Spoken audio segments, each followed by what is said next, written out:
last little thing is, have you ever been in a loop group? Have you ever snuck your own voice in there?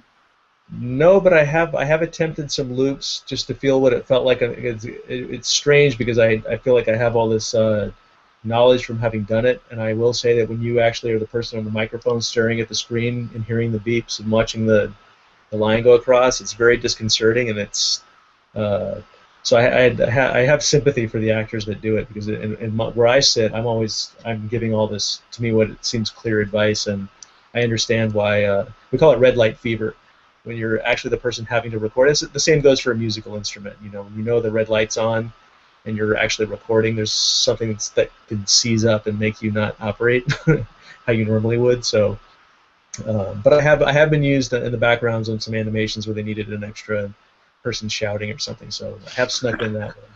Nice.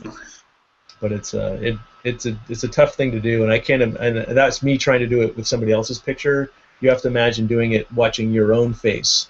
Big giant head up on that screen and feeling self-conscious about seeing yourself and hearing your own voice and redoing your own voice. I can see why it's a tough thing to do.